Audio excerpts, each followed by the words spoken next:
Hey, what's going on, NFL fans?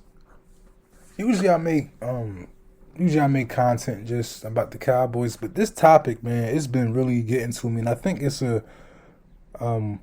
something great to discuss and get a lot of opinions out there. So there's a lot of news right now with three players right now that aren't really happy with the current teams, and a lot of people think that these guys can go any second. So the first one I want to discuss is Aaron Rodgers. Now, of the three, I think Aaron Rodgers is definitely basically he's the most proven, and I think whoever he goes to, he's immediately going to make them a championship contender. That's just the type of cachet, that's the type of confidence, the type of baggage you get when you have Aaron Rodgers on your team. There's everything he's been through, everything he's done as far as all the great throws, all the great comebacks.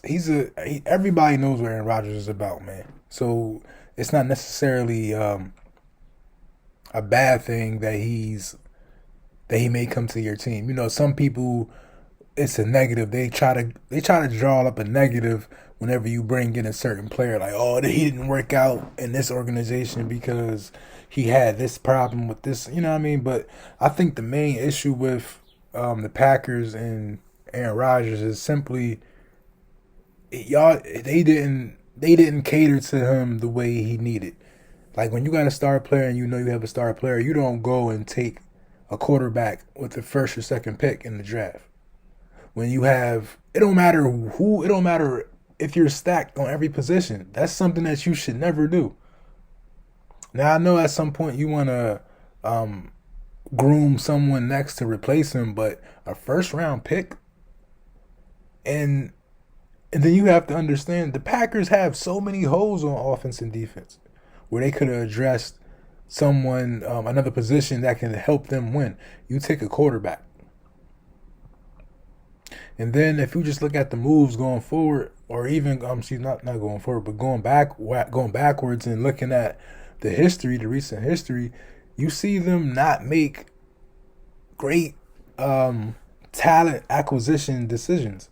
A lot of the moves that they make are business moves, or just simply the opposite of what Aaron Rodgers wants.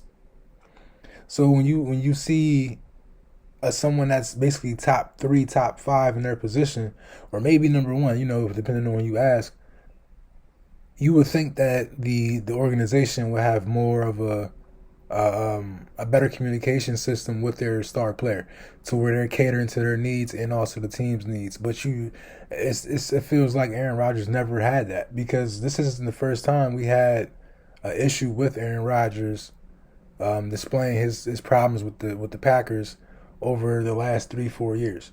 Now that's why I think he's probably the most likely to go, or the most likely to not suit up for that team. And that's basically what I was going to get at with these three players.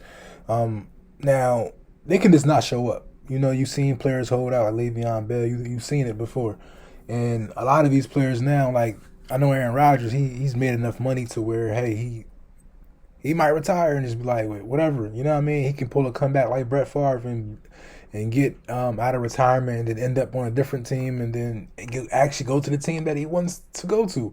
You know, you can take that Favre route, but I think just having someone with that name like Aaron Rodgers, it's huge news, man. If he ever gets traded or they release him and he's able to sign to wherever he wants to go.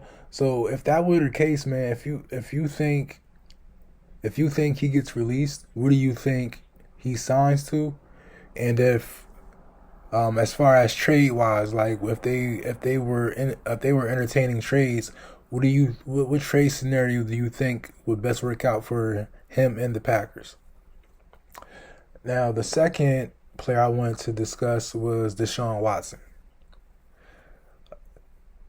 His situation is very similar to Aaron Rodgers, as far as just there seems to be some type of Animosity. Dang, I don't know if I'm saying that word right. This is the thing when I was just making another video and I was basically saying like with repetition comes perfection.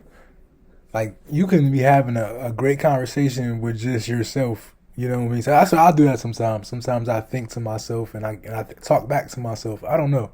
I do it. Or you can be talking to someone else that you're comfortable with. Now, everything will go smooth with that conversation, but you could take that same conversation and put it to someone that you just met. It's going to be a little bumpy. You might stutter. You might, you know what I mean, be a little nervous. So that's something that you have to, that comes with just opening up and trying something new. You have to expect to fail. So going back to what I was saying about Watson and the similarities. Now, it just looks like they're not listening to what Watson needs. They trade Hopkins, and that was his go-to player. It wasn't like he was stopping Watson from progressing and growing. He actually helped Watson out a lot. And Hopkins never really had a good consistent quarterback before Watson got there. If you could remember, man, Andre Hopkins had some of the worst quarterbacks back to back to back to back before they got Watson.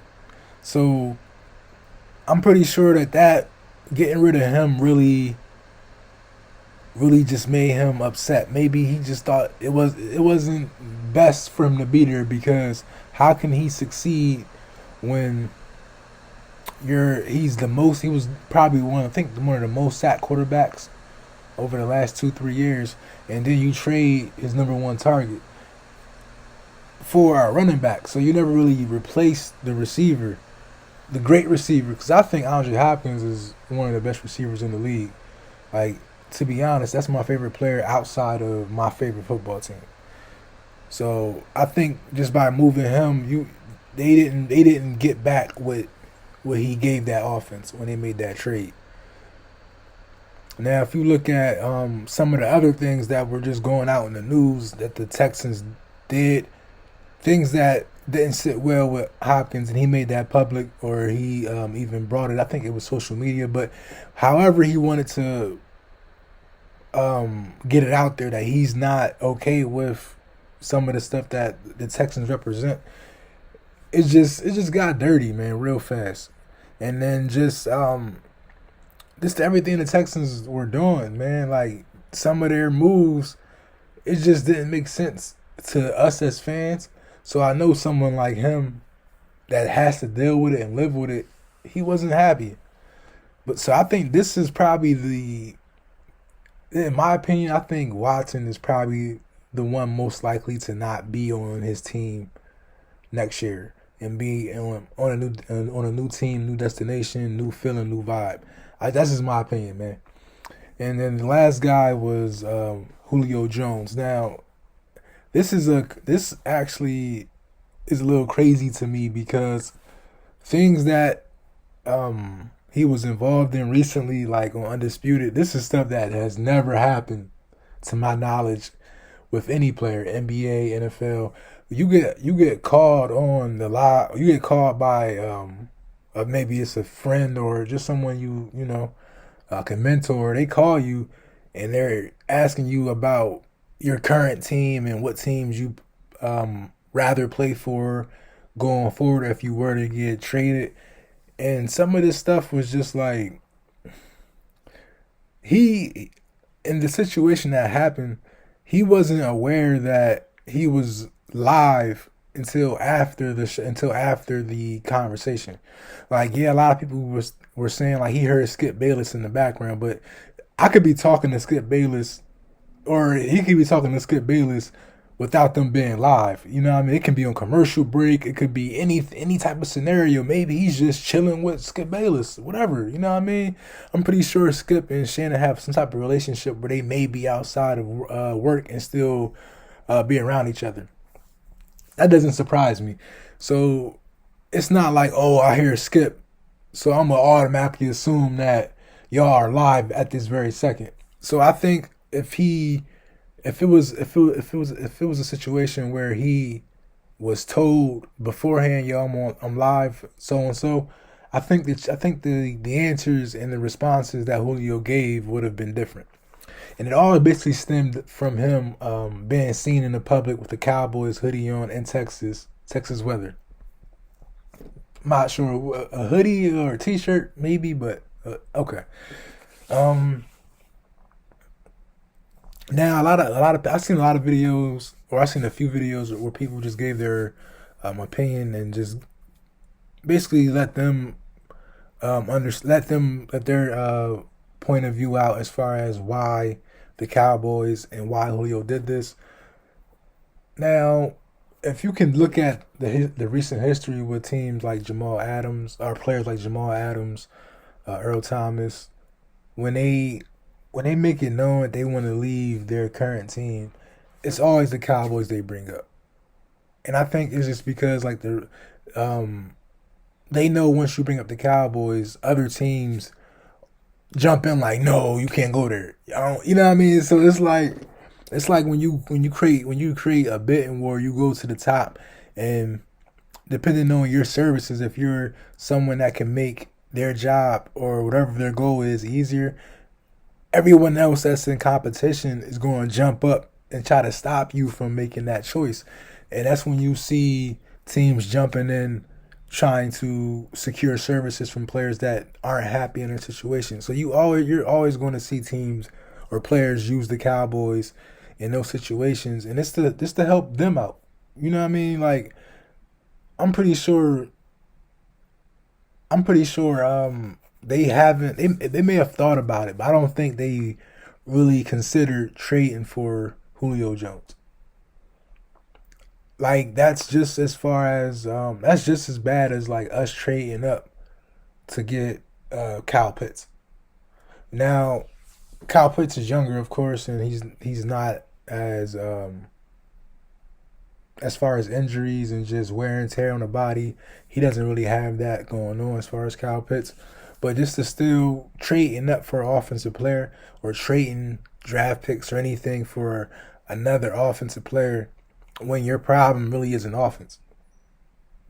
So, of course, he even said it. You know, he let us know how he felt about the Cowboys. Like he know he's not going there. He never thought about it. That's fine. But even us as Cowboys fans, like I don't think we ever actually considered or actually thought it would happen. We're fine with the team we have now, man. Like this offense right now can win a Super Bowl. Right now, this offense right now can go to the playoffs. So it's like it doesn't really matter as far as improving, making small little tweaks here and there. I'll pass on that. But I definitely think with him saying on air that he's out of there, he doesn't want to go back to Atlanta. I think that's big news. And it's crazy because it was kind of I was kind of indecisive between him and Watson as far as or Julio and Watson as far as which one is more likely to be traded or most likely to be on a new team. And I kind of lean towards Watson a little bit because his situation was a little bit more personal. You know, it was a situation where he just couldn't really agree with the way Houston they were moving, the things they were doing.